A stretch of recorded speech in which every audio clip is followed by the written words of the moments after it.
My dear students, welcome back to your own channel biology by Preeti ma'am. आज के इस video में हम पढ़ने वाले हैं लाइफ प्रोसेस, जो कि बहुत ही ज़्यादा इम्पॉर्टेंट चैप्टर है, जिसमें कि आपके बोर्ड एग्जाम्स में तो क्वेश्चन पूछे ही जाते हैं, साथ ही साथ ये 12th के लिए भी बहुत ही ज़्यादा इम्पॉर्टेंट है और आपके आने वाले सभी कॉम्पिटिटिव एग्जाम्स में भी इससे क्वेश्चन हमेशा पूछे ही जाते हैं।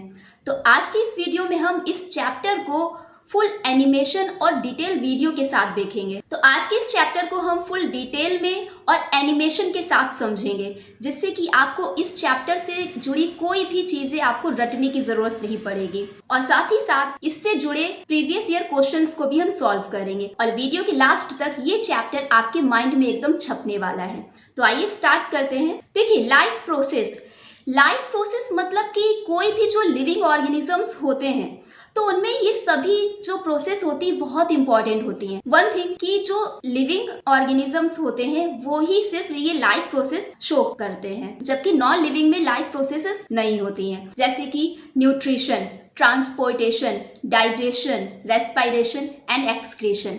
तो जितने भी लिविंग ऑर्गेनिजम्स हैं ये लाइफ प्रोसेस उनके लिए बहुत इंपॉर्टेंट होती है। बिना लाइफ प्रोसेस के ये लाइफ को सरवाइव कर ही नहीं सकते। भाई ह्यूमन है तो ह्यूमन को क्या है, जिंदा रहने के लिए न्यूट्रिशन की जरूरत पड़ती है। तो आज के इस चैप्टर में हम पढ़ेंगे nutrition, digestion, respiration and transportation and excretory system. तो आइए समझते हैं कि लाइफ प्रोसेस होती क्या है। देखिए, the process which maintain body functions and necessary for survival are called life process. कि जितनी भी ये प्रोसेस होती हैं ये क्या है, लिविंग ऑर्गेनिजम्स की बॉडी को मेंटेन रखने के लिए और उसके सर्वाइवल के लिए बहुत ज़्यादा इंपॉर्टेंट होती हैं। All the process which together keep the living organisms alive and perform task to maintain the body are called life processes. मतलब कि ये जो लाइफ प्रोसेस हैं तो ये सब कंबाइन होकर एक ऑर्गेनिजम्स को जिंदा रखने में हेल्प करती हैं।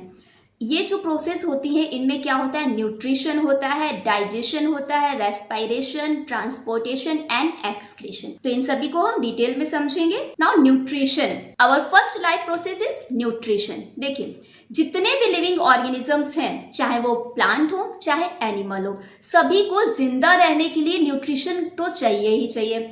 हम हैं तो हमें क्या है, न्यूट्रिशन चाहिए, जबकि प्लांट्स हैं, प्लांट्स क्या है, इन्हें भी न्यूट्रिशन चाहिए, तो ये अपना भोजन खुद बना लेते हैं। तो देखते हैं, समझते हैं इन सभी बातों को। न्यूट्रिशन क्या होता है?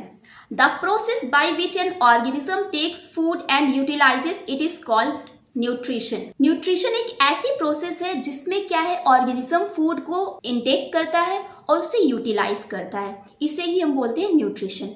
Now comes to nutrient. Nutrient क्या होते हैं कि अब बात करते हैं कि न्यूट्रिएंट क्या होते हैं। तो materials which provide nutrition to organisms are called nutrients. मतलब कि ऐसे मटेरियल जो ऑर्गेनिजम्स को न्यूट्रिएंट प्रोवाइड कराते हैं वही क्या कहलाते हैं, न्यूट्रिएंट्स कहलाते हैं। जैसे कि carbohydrate, proteins and fat are the main nutrients are called macronutrients, while minerals, vitamins are called micronutrients. देखिए, जो मैक्रोन्यूट्रिएंट्स है और माइक्रोन्यूट्रिएंट्स है ये मैं ऑलरेडी आपसे डिस्कस कर चुकी हूँ। अगर आपने वो वीडियो नहीं देखा है तो आप जाके प्लेलिस्ट में उसे देख सकते हैं। Now comes two modes of nutrition. देखिए, जो न्यूट्रिशन है ये 2 टाइप्स का होता है, autotrophic and heterotrophic. Autotrophic nutrition क्या होता है कि जो प्लांट्स होते हैं, प्लांट्स क्या होते हैं, ये ऑटोट्रॉफिक न्यूट्रिशन शो करते हैं। क्यों? क्योंकि जो प्लांट्स होते हैं ये अपना भोजन खुद बना लेते हैं, ठीक है, तो that's why they are called autotrophic nutrition. जबकि हेट्रोट्रॉफिक न्यूट्रिशन क्या होता है कि ऐसे ऑर्गेनिजम्स जो अपना फूड स्वयं नहीं बना पाते हैं, मतलब कि ऐसे ऑर्गेनिज्म जो अपने खाने के लिए दूसरों पे निर्भर रहते हैं, तो उन्हें क्या कहते हैं, हेट्रोट्रॉफिक। तो हेट्रोट्रॉफिक जो है ये 3 टाइप्स का होता है, saprophytic, parasitic and holozoic. Now comes to autotrophic nutrition. In this type of nutrition, organisms made their own food with the help of sunlight, water and CO2. तो जो ऑटोट्रॉफिक न्यूट्रिशन होता है इसमें क्या होता है कि ऑर्गेनिजम्स जो होते हैं ये अपना भोजन खुद बना लेते हैं with the help of sunlight, water and CO2। जैसे कि प्लांट्स, जितने भी प्लांट्स होते हैं ये क्या है, ये अपना भोजन खुद बना लेते हैं, मतलब कि दूसरों पे डिपेंड नहीं रहते हैं। जैसे कि हम लोग हैं तो हम लोग किस पे डिपेंड हैं, हम लोग तो प्लांट्स पे डिपेंड होते हैं, ठीक। तो जो प्लांट्स होते हैं ये ऑटोट्रॉफिक होते हैं, ये अपने भोजन के लिए किसी और पे निर्भर नहीं रहते हैं। Now comes to nutrition in plant. अब बात करते हैं कि प्लांट्स में न्यूट्रिशन कैसे होता है। तो ये तो आपको पता होगा कि जो प्लांट्स होते हैं ये क्या प्रोसेस शो करते हैं, फोटोसिंथेसिस। ठीक, तो फोटोसिंथेसिस क्या होती है? The process in which green plants convert simple inorganic materials carbon dioxide and water into complex organic food material glucose in the presence of chlorophyll and sunlight is called photosynthesis। इसकी definition आपसे exams में पूछी जाती है, तो इसे आपको याद रखना है। तो देखिए, जो कार्बन डाइऑक्साइड है और वाटर है, ये दोनों जब क्लोरोफिल की प्रेजेंस में और सनलाइट की प्रेजेंस में जब इन दोनों की रिएक्शंस होती है तो क्या बनता है, शुगर बनता है। ठीक, मतलब ग्लूकोज और ऑक्सीजन गैस रिलीज होती। तो इस प्रोसेस को ही हम क्या कहते हैं, फोटोसिंथेसिस। और ये इसकी रिएक्शन भी आपको याद रखनी है क्योंकि ये एग्जाम्स में पूछा जाता है। Now comes to events occur in photosynthesis. अब बात करते हैं कि फोटोसिंथेसिस जब होती है तो कौन कौन से इवेंट होते हैं। ठीक, तो absorption of light energy by chlorophyll.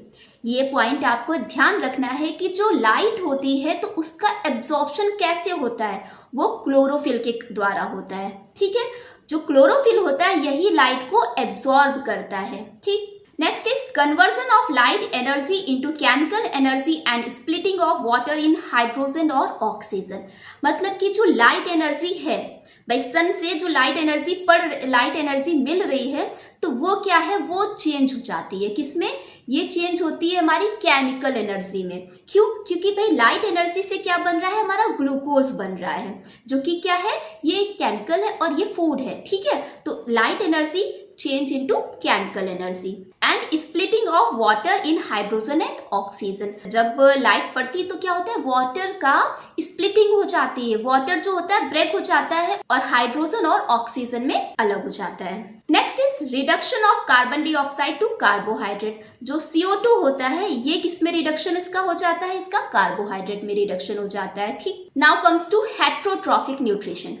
अब समझते हैं कि हेट्रोट्रॉफिक न्यूट्रिशन क्या होता है। देखिए, हेट्रो मतलब किसी और पे डिपेंड होना। ठीक, तो टाइप्स ऑफ हेट्रोट्रॉफिक न्यूट्रिशन जो है ये क्या होते हैं, 3 होते हैं, saprophytic nutrition, parasitic nutrition and holozoic nutrition. सैप्रो मतलब होता है रॉटेन, रॉटेन मतलब सड़ा गला। इसमें क्या होता है कि ऐसे ऑर्गेनिजम्स जो अपना food dead plant, dead and decaying animal bodies से ऑब्टेन करते हैं, तो उन्हें क्या बोलते हैं, सैप्रोफिटिक न्यूट्रिशन। ठीक है, या फिर सैप्रोफाइट ऑर्गेनिजम्स। ठीक है, जैसे कि यीस्ट एंड मशरूम। ठीक, ये क्या है, ये इसके कुछ एग्जाम्पल्स हैं। इसके अलावा आपका वल्चर, काइट, ये सब भी किस में आ जाते हैं, ये भी आपके सैप्रोफाइट्स होते हैं। मतलब कि इनमें ये इनका जो न्यूट्रिशन होता है वो किस टाइप का होता है, सैप्रोफिटिक न्यूट्रिशन होता है। ठीक है, क्योंकि ये ऑर्गेनिज्म ऐसे होते हैं जो अपना फूड डेड और डिकेइंग ऑर्गेनिज्म से ऑब्टेन करते हैं। Now comes to parasitic nutrition. They feeds on another living organisms like tapeworm and lice। तो देखिए, जो पैरासिटिक न्यूट्रिशन होता है तो ये किन में होता है, ऐसे ऑर्गेनिजम्स जो अपना फूड किसी दूसरी बॉडी पे रहकर उससे अपना फूड ले रहे हैं। ठीक है, ऐसे ऑर्गेनिज्म में क्या होता है, पैरासिटिक न्यूट्रिशन होता है, जैसे कि आपका टेपवर्म और lice. Next is holozoic nutrition.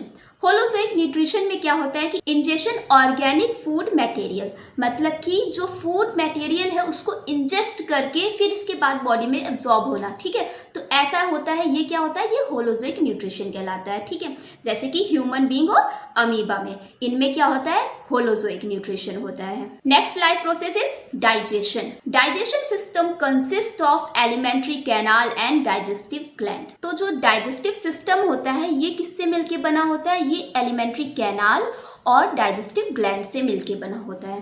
तो जो एलिमेंट्री कैनाल होती है ये क्या होती है, it is a long tube through which the food that we eat is passed. It comprises fate. हम जो भी खाना खाते हैं तो वो क्या होता है, वो एलिमेंट्री कैनाल से ही होके निकलता है। ठीक है, इसी एलिमेंट्री कैनाल से ही होके गुजरता है। जो एलिमेंट्री कैनाल होती है ये क्या होती है, लॉन्ग ट्यूब होती है, ये as you can see in this picture. अब इस एलिमेंट्री कैनाल में कौन कौन से पार्ट्स होते हैं, माउथ होता है, ओइसोफेगस होता है, स्टमक होता है, small intestine, large intestine, rectum and anus.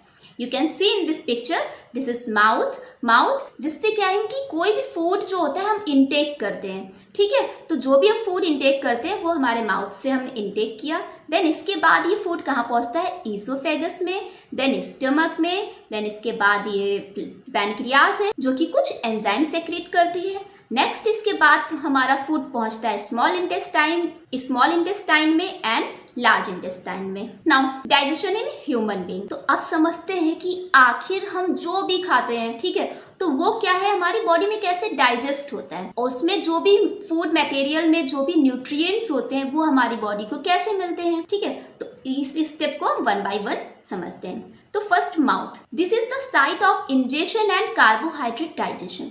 जो भी हमने खाना खाया, ठीक है, तो ये जो खाना हम कहाँ पे रखते हैं भाई, माउथ में ही तो रखते हैं, ठीक है। तो ये क्या है, ये एक साइट ऑफ इंजेशन, ठीक है, एंड कार्बोहाइड्रेट डाइजेशन। हम जो भी खाते हैं तो उस फूड में मौजूद जो भी कार्बोहाइड्रेट होता है तो उसका डाइजेशन माउथ में हो जाता है। और माउथ में क्या होता है, कुछ accessory gland associated with mouth, salivary gland which produces saliva. अब माउथ में ही क्या होता है कि कुछ सैलाइवरी ग्लैंड होती है, ठीक है, तो ये क्या करती है, सैलाइवा प्रोड्यूस करती है। तो जो सैलाइवा होती है इसी की वजह से क्या होता है, फूड कैसा होता है, चिकना हो जाता है, जिससे क्या होता है ये इजीली हमारे ईसोफेगस में पहुंच जाता है। तो अब ये फूड कहाँ पहुंचता है, ईसोफेगस में पहुंचता है। और ईसोफेगस में पहुंचता है तो ये इसमें क्या होता है, एक पेरिस्टाल्सिस मूवमेंट होता है। तो जो पेरिस्टाल्सिस मूवमेंट होता है तो इसी प्रोसेस के ही द्वारा क्या होता है, फूड आगे पहुंचता है, ठीक है। और ये जो पेरिस्टाल्सिस मूवमेंट होता है ना, तो इसके कारण क्या होता है, फूड हमेशा आगे ही जाएगा, बैकवर्ड नहीं जाएगा। ये नहीं कि आपका माउथ आपने मुंह में लिया इसके बाद फिर उल्टा वापस आ जाए, ठीक है, तो ऐसा नहीं होता है। तो जो पेरिस्टाल्सिस मूवमेंट होता है तो इसके प्रोसेस से ही क्या होता है, फूड आगे आगे प्रोसेस होता रहता है, ठीक है। अब ये फूड कहाँ पहुँचता है, हमारे स्टमक में पहुँचता है। तो स्टमक में क्या होता है कि कुछ एंजाइम सेक्रेट होते हैं जैसे कि पेप्सिन, रेनिन, ठीक है। तो इनके वजह से क्या होता है, जो प्रोटीन होती है उसका डाइजेशन हमारे स्टमक में हो जाता है। Now this food reaches into small intestine. अब ये फूड क्या है, स्मॉल इंटेस्टाइन में पहुंचता है। तो जो स्मॉल इंटेस्टाइन होता है तो this is site of complete digestion and assimilation. तो जो स्मॉल इंटेस्टाइन है तो यहाँ पे फूड का कंप्लीट डाइजेशन हो जाता है और जो भी न्यूट्रिएंट्स होते हैं ये हमारी बॉडी में एब्सॉर्ब हो जाते हैं। यहीं पे क्या आता है, फूड का कंप्लीट डाइजेशन हो जाता है। नाउ अब फूड हमारा कहाँ पहुँचता है, लार्ज इंटेस्टाइन में। तो there is no digestion, only water and salt absorption take place. मतलब कि जो लार्ज इंटेस्टाइन है तो यहाँ पे कोई भी डाइजेशन नहीं होता है, ठीक।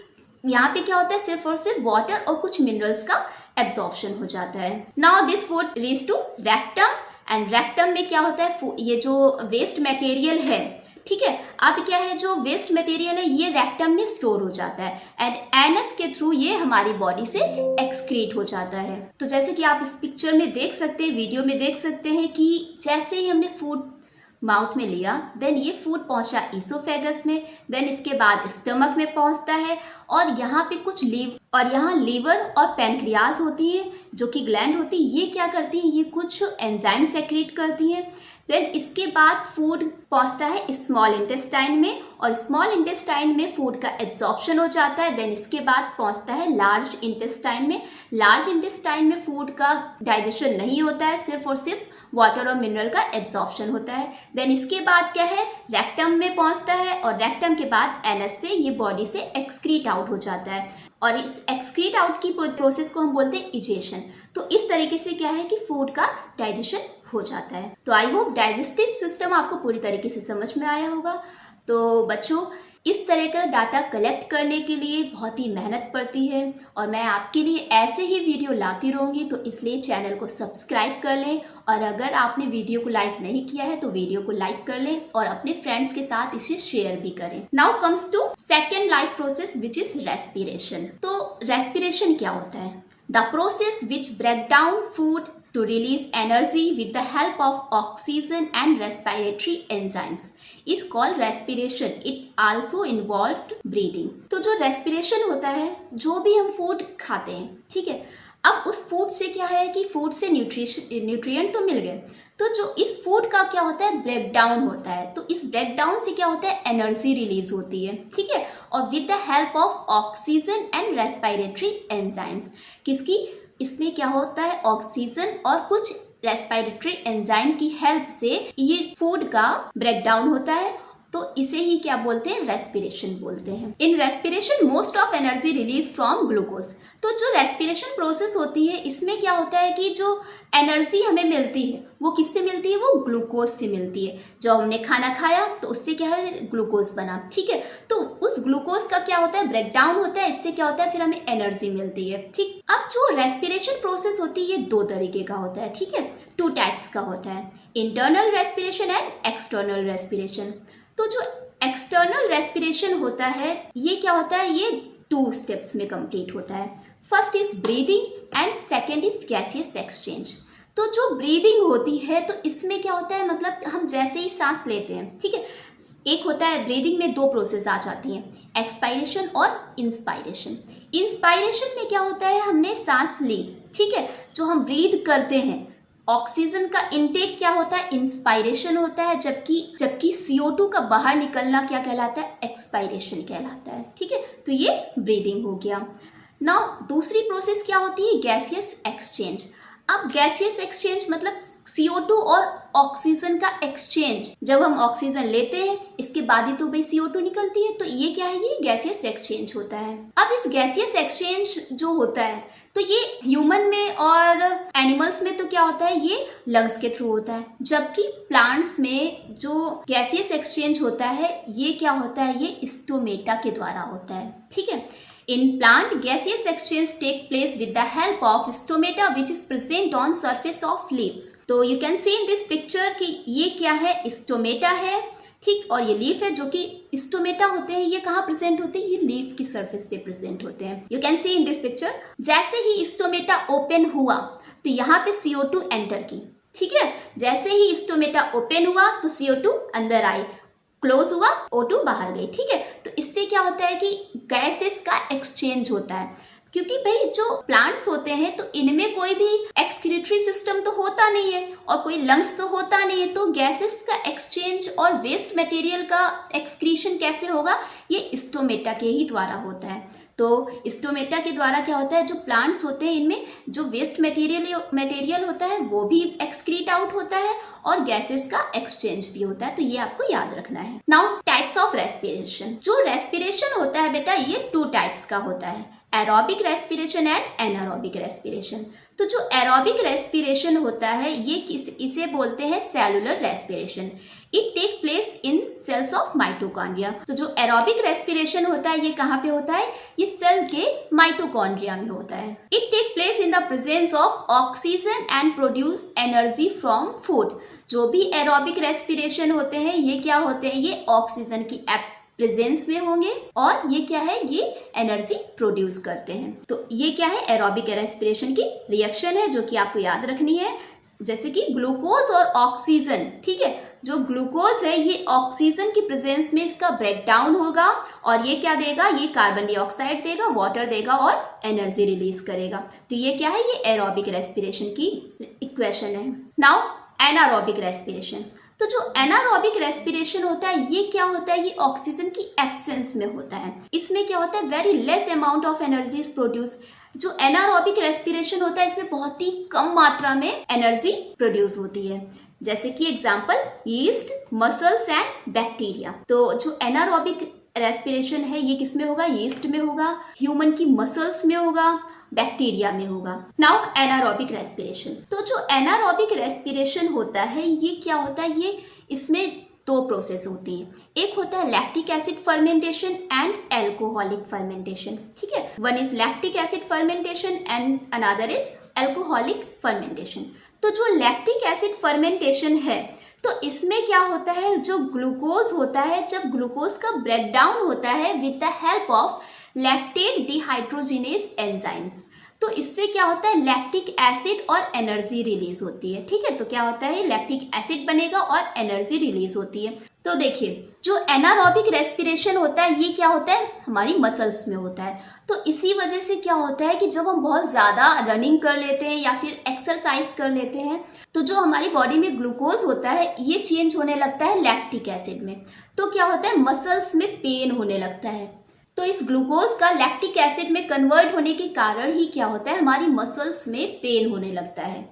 ठीक है, और जो लैक्टिक एसिड फर्मेंटेशन होता है इसमें जो एनर्जी होती है बहुत ही लेस अमाउंट में रिलीज होती है। ठीक, now comes to alcoholic fermentation. तो जो एल्कोहलिक फर्मेंटेशन होता है इसमें क्या होता है, जो ग्लूकोज होता है ये चेंज होता है एथेनॉल में, कार्बन डाइऑक्साइड में, और ये कुछ एनर्जी रिलीज करता है। तो जो एल्कोहलिक फर्मेंटेशन होता है इसमें जो एनर्जी होती है वो ज़्यादा मात्रा में रिलीज होती है। ठीक है, तो जो ग्लूकोज है ये एथेनॉल में चेंज होगा और कार्बन डाइऑक्साइड में चेंज होगा, तो इसे ही बोलते हैं alcoholic fermentation. Now comes to path of air into the lungs. तो अब हम समझते हैं कि जो एयर होती है, ठीक है, हमने भाई एटमॉस्फेयर से जो भी एयर ली, ठीक है, इनटेक की, तो ये हमारे लंग्स तक कैसे पहुंचती है। देखिए, जैसे ही हमने अपनी नोज से सांस ली, ठीक है, नोज में क्या होता है, दो नासल कैविटीज होती है। ठीक है, जो 2 पोर्स होते हैं, ठीक है, तो इन्हें बोलते हैं नासल कैविटी। और इन्हीं नासल कैविटी में कुछ नॉस्ट्रिल हेयर्स होते हैं। तो ये जो नॉस्ट्रिल हेयर होते हैं ये क्या करते हैं, हमारी जो एयर के साथ जो भी डस्ट पार्टिकल्स होते हैं उनको फिल्टर कर देता है। ठीक है, जो भी डस्ट पार्टिकल्स होते हैं इन नॉस्ट्रिल हेयर्स में चिपक जाते हैं, तो इससे क्या होता है, सिर्फ फ्रेश एयर ही हमारे लंग्स तक पहुंचती है। अब ये जो एयर है ये कहाँ पहुंचती है, ये एयर पहुंचती है फेरिंग्स में। फेरिंग्स जो होता है ये this is the common passage for food and air. जो फेरिंग्स है ये क्या है, ये फूड और एयर के लिए कॉमन पैसेज होता है। You can see in this picture कि ये नासल कैविटी है और ये फेरिंग्स है। ठीक है, अब यहीं से ही क्या होता है, यहीं से ही फूड भी जाएगा और यहीं से एयर भी जाएगी। अब ये एयर पहुंचती है हमारे लैरिंग्स में। लैरिंग्स जिसे हम क्या बोलते हैं, वॉइस बॉक्स। अब इस लैरिंग्स से ही ये क्या होता है, ये ट्रैकिया में पहुंचता है। अब ट्रैकिया जो होती है ये क्या होती है, ये शी शेप्ड कार्टिलेजिनस रिंग होता है। ठीक है, अब ये जो है ये 2 ब्रांचेस में डिवाइड हो जाती है। नाउ अब ये एयर पहुंचती है हमारे ब्रोंकाई में, देन पहुंचती है ब्रोंकियोल्स में, इसके बाद ये पहुंचती है एल्वियोलाई में।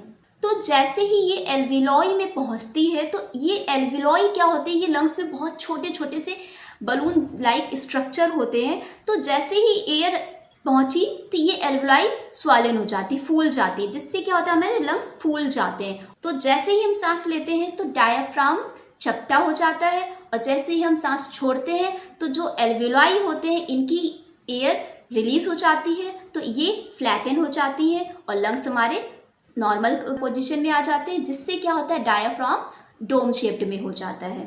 तो ये क्या है, ये path of air into the lungs है। तो आई थिंक ये आपको समझ में आ गया होगा। Now next life process is transportation.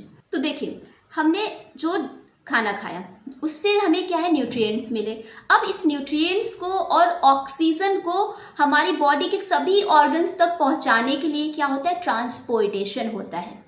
अब ये ट्रांसपोर्टेशन जो है ये क्या होता है, ये किसके द्वारा होता है, ये सर्कुलेटरी सिस्टम के द्वारा होता है। तो इसे भी हम समझते हैं। तो देखिए, जो ट्रांसपोर्टेशन होता है, transportation of nutrients, minerals and oxygen is occur through circulatory system. जो ट्रांसपोर्टेशन होगा वो किसके थ्रू होगा, वो सर्कुलेटरी सिस्टम के द्वारा होगा। अब इसके कुछ कंपोनेंट्स होते हैं, तो इसके कंपोनेंट्स में क्या होगा, हार्ट, ब्लड वेसल्स भी होती हैं, कुछ और क्या होता है, सर्कुलेटरी फ्लूइड होता है। तो इन तीनों चीज़ों से मिलके ही हमारा क्या बनता है, सर्कुलेटरी सिस्टम। और जो ब्लड वेसल्स होती हैं ये क्या होती है, ये 3 टाइप्स की होती हैं, जिनमें वेन्स होता है, आर्टरीज होती हैं और कैपिलरीज होती हैं। ठीक, नाउ आर्टरीज क्या होती हैं, a vessel that carries blood high in oxygen content away from the heart to the farthest reaches of the body. मतलब कि जो आर्टरीज होती हैं ये क्या करते हैं, ये इनमें ऑक्सीजन की क्वांटिटी बहुत ज़्यादा होती है और ये हमारी बॉडी के सभी ऑर्गन्स तक ब्लड को पहुंचाती हैं। ठीक, तो since blood in arteries is usually full of oxygen, that's why arteries में जो ब्लड होता है ये कैसा होता है, ऑक्सीजनेटेड होता है। ठीक, Next is vein, a blood vessel that carries blood that is low in oxygen content from the body back to the heart। मतलब कि जो वेन्स होती हैं तो इनमें क्या होता है, जो ऑक्सीजन का अमाउंट होता है बहुत ही कम होता है, तो इस वजह से इसमें जो ब्लड फ्लो होता है उसे हम बोलते हैं डीऑक्सीजनेटेड ब्लड। और जो वेन्स होती है ये क्या करती है, ये बॉडी के सभी ऑर्गन से ब्लड को फिर से हार्ट तक पहुंचाती है। ठीक है, तो ये क्या है, ये वेन्स का काम होता है। और आर्टरीज का काम क्या होता है कि ब्लड को हार्ट से बॉडी के सभी ऑर्गन्स तक पहुंचाना। Now comes to valve of heart. अब देखिए हमारे हार्ट में क्या होता है, कुछ वॉल्व्स भी पाए जाते हैं, तो जैसे कि pulmonary valve, aortic valve, bicuspid valve and tricuspid valve. और जो बाइकस्पिड वॉल्व होता है इसे मिट्रल वॉल्व भी कहते हैं। तो ये कुछ 4 वॉल्व पाए जाते हैं हमारे हार्ट में, तो इन्हें भी आपको ध्यान रखना है। Now comes to heart. अब समझते हैं कि जो हार्ट है, ह्यूमन हार्ट, इसका फंक्शन क्या होता है और इसका स्ट्रक्चर कैसा होता है। तो देखिए बेटा, जो ह्यूमन हार्ट होता है ये क्या होता है, एक मस्कुलर ऑर्गन होता है with 4 chamber. The size of heart is about clenched fist. मतलब कि जो हार्ट होता है इसका आकार कैसा होता है, एक बंद मुट्ठी के आकार का होता है, यू कैन सी। ठीक है, तो आप डायग्राम में देख सकते हैं ये कैसा दिख रहा है, इस टाइप का। ठीक है, ऐसे दिख रहा है, एक बंद मुट्ठी के आकार का दिख रहा है। ठीक, तो इसमें क्या होता है कि, और ये कहाँ पे लोकेटेड होता है, between the lungs in the thoracic cavity slightly towards the left of the sternum and breastbone। ठीक है, मतलब कि जो हार्ट होता है ये क्या होता है, हमारे दोनों लंग्स के बीच में होता है और थोरेसिक कैविटी में। ठीक, and it is surrounded by A double layer membrane which is called pericardium layer. जो ह्यूमन हार्ट होता है तो ये क्या होता है, ये डबल लेयर से सराउंडेड होता है, उस लेयर को हम क्या कहते हैं, पेरिकार्डियम लेयर कहते हैं। और इस पेरिकार्डियम लेयर में ही क्या होता है, पेरिकार्डियल फ्लूइड भरा होता है। It maintain a constant flow of blood through out the body. तो जो हमारा हार्ट होता है ये हमारी बॉडी में ब्लड के फ्लो को कांस्टेंट रखता है। ठीक, तो ये हार्ट का स्ट्रक्चर है। ठीक है, human heart is divided in 4 chambers, 2 auricle and 2 ventricle. जो हार्ट होता है, ह्यूमन हार्ट होता है, ये कितने 4 चैम्बर में डिवाइड होता है। ठीक है, जिसमें कि 2 ऑरिकल या फिर एट्रियम होते हैं और 2 वेंट्रिकल होते हैं। You can see in this video, ये क्या है, राइट एट्रियम है, ये लेफ्ट एट्रियम है, ये राइट वेंट्रिकल है और ये लेफ्ट वेंट्रिकल है। एट्रियम और ऑरिकल में आप कंफ्यूज मत होइएगा, ऑरिकल और एट्रियम दोनों एक ही हैं। ठीक है, और right side is receiving chamber, it receives blood from body and sends it to the lungs via pulmonary artery। तो जो हमारे राइट साइड के दोनों चैम्बर होते हैं, मतलब कि राइट एट्रियम और राइट वेंट्रिकल, ये दोनों ही क्या करते हैं, ये रिसीविंग चैम्बर होते हैं। ये क्या करते हैं, बॉडी से ब्लड को रिसीव करते हैं। ठीक है, बॉडी के जितने भी ऑर्गन्स होते हैं उनसे ये क्या है, ब्लड को रिसीव करते हैं। ठीक है, और ये ब्लड कैसा होता है, ये इम्प्योर ब्लड होता है। और किसके द्वारा, ये पल्मोनरी आर्टरी के द्वारा फ्लो होता है। ठीक, left side receives pure blood from lungs through pulmonary veins and send it to the aorta. Through aorta blood distributes to all body parts.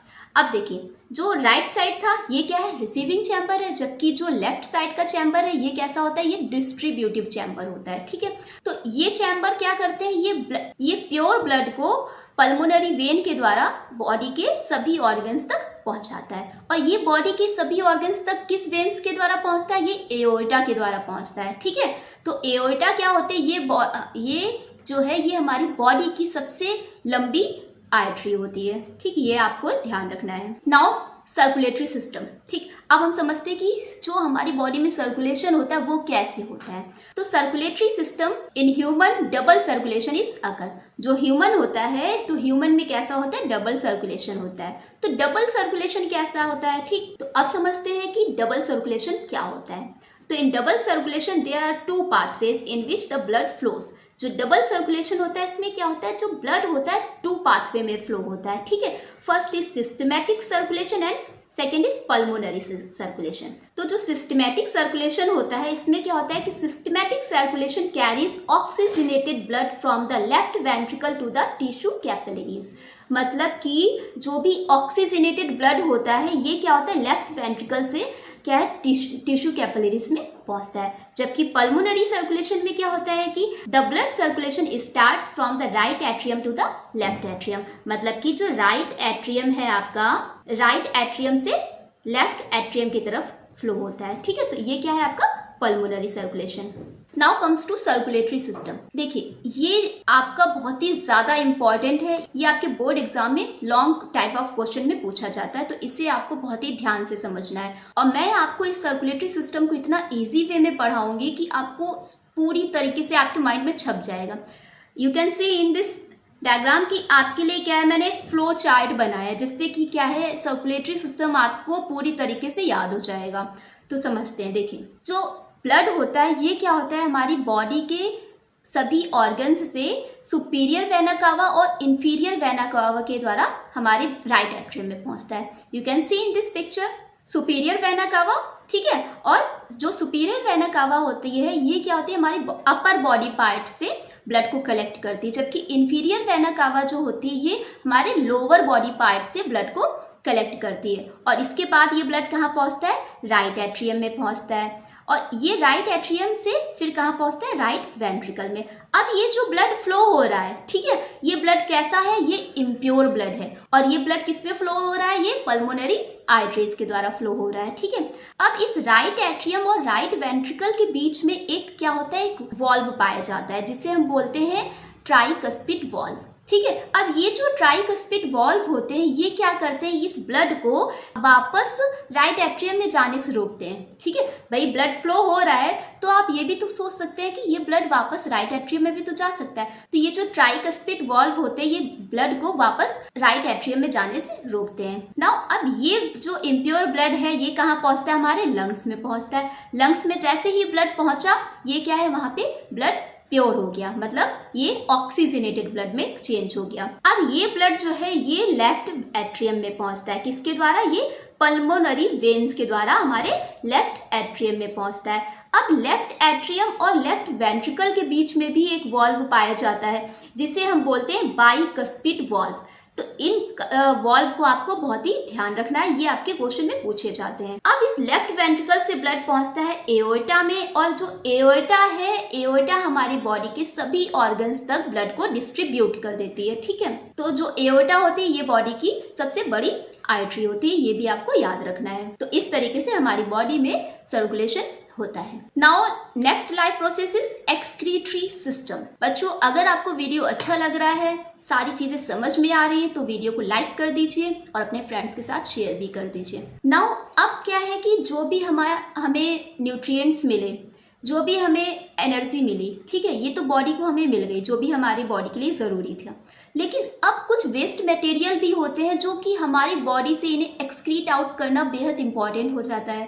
तो इन सभी वेस्ट मटेरियल को एक्सक्रीट आउट करने के लिए एक सिस्टम होता है जिसे हम बोलते हैं एक्सक्रीटरी सिस्टम। जो एक्सक्रीटरी ऑर्गन्स होते हैं, तो एक्सक्रीटरी ऑर्गन्स क्या होते हैं, first is lungs, skin and kidney. तो जो लंग्स होते हैं ये CO2 को एक्सक्रीट करते हैं, स्किन क्या है, स्किन स्वेट को एक्सक्रीट करती है, और किडनी यूरिया को। तो इसमें हम किडनी के बारे में पढ़ने वाले हैं। ठीक है, ये आपका है किडनी, किडनी से ही जुड़ा है हमारा ureter, then bladder and urethra. तो ये क्या है ना, सभी प्रोसेस को हम डिटेल में पढ़ेंगे। तो इससे पहले हमें किडनी को समझना है कि किडनी क्या होता है। तो ठीक, it has a convex and concave border and bean shaped structure. जो किडनी होता है कैसा होता है, कॉन्वेक्स होता है और कॉन्केव बॉर्डर होता है इसका। ठीक है, और इसका शेप कैसा होता है, सेम के बीच के जैसा होता है। ठीक है, towards the inner concave side a notch called the hilum is present through which the renal artery enters the kidney and renal vein and ureter leave. तो जो इनर साइड होता है, इसके इनर साइड से ही क्या होता है, एक नॉच निकली होती है जिससे बोलते हैं हिलम, और इसी हिलम से ही क्या होता है कि कुछ रेनल आर्टरी और रेनल वेन निकली होती हैं। You can see in this picture. ठीक है, ये क्या है, रेनल आर्टरी है और ये रेनल वेन है। The outer layer of the kidney is tough capsule. जो आउटर लेयर होती है इसे हम बोलते हैं कैप्सूल। ठीक है, ये जो लेयर है आउटर लेयर इसे बोलते हैं कैप्सूल, और ये कैसी होती है, टफ होती है, काफी हार्ड होती है। On the inside, the kidney is divided into an outer renal cortex and inner renal medulla।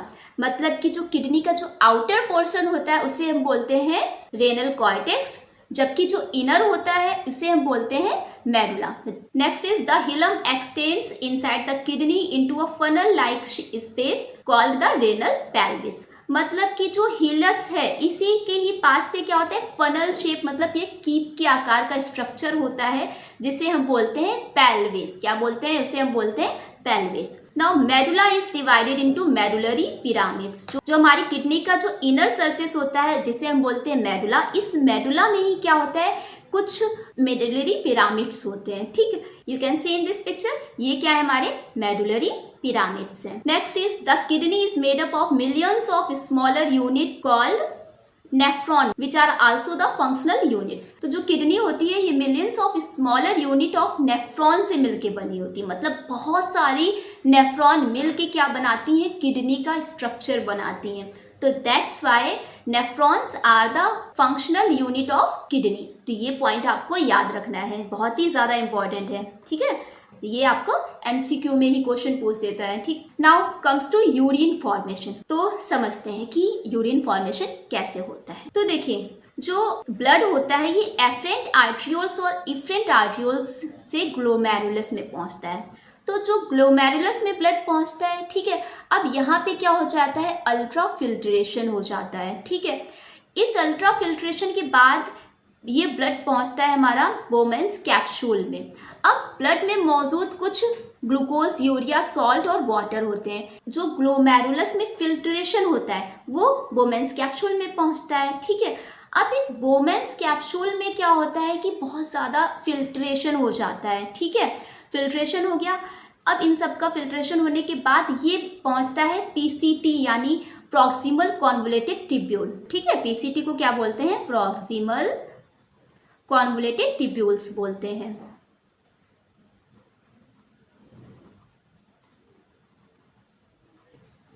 अब यहाँ पे क्या होता है, जो भी ग्लूकोज, यूरिया, सॉल्ट और वाटर का जो बोमेन्स कैप्सूल में फिल्ट्रेशन हुआ था इनका रीएब्जॉर्प्शन हो जाता है। क्योंकि जो बोमेन्स कैप्सूल होता है यहाँ पे बहुत ज़्यादा फिल्ट्रेशन हो जाता है, इन सभी का फिल्ट्रेशन हो जाता है। लेकिन क्या है कि ग्लूकोज और कुछ सॉल्ट, मिनरल्स ये हमारी बॉडी के लिए ज़रूरी भी है। तो पीसीटी में क्या होता है, इनका फिर से रीएब्जॉर्प्शन हो जाता है, ये सारी चीज़ों को रीएब्जॉर्ब कर लेता है यहाँ पे। इसके बाद क्या आता है, ये पहुँचता है लूप ऑफ हेनले में। तो लूप ऑफ हेनले में क्या होता है, वाटर का रीएब्जॉर्प्शन हो जाता है। ठीक है, वाटर में कुछ मिनरल्स भी मौजूद होते हैं, ये क्या होते हैं, ये इसे रीएब्जॉर्ब हो जाता है यहाँ पे। नाउ ये अब पहुंचता है कहाँ, डीसीटी में। डीसीटी मतलब डिस्टल कॉन्वोल्यूटेड ट्यूब्यूल। ठीक है, डीसीटी मतलब distal convoluted tubules.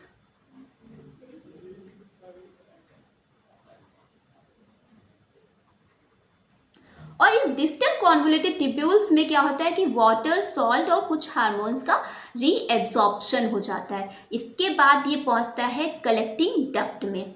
Collecting duct में क्या होता है, urine with maximum urea and water होता है। तो इस कलेक्टिंग डक्ट में जो भी वेस्ट मटेरियल है ये स्टोर हो गया।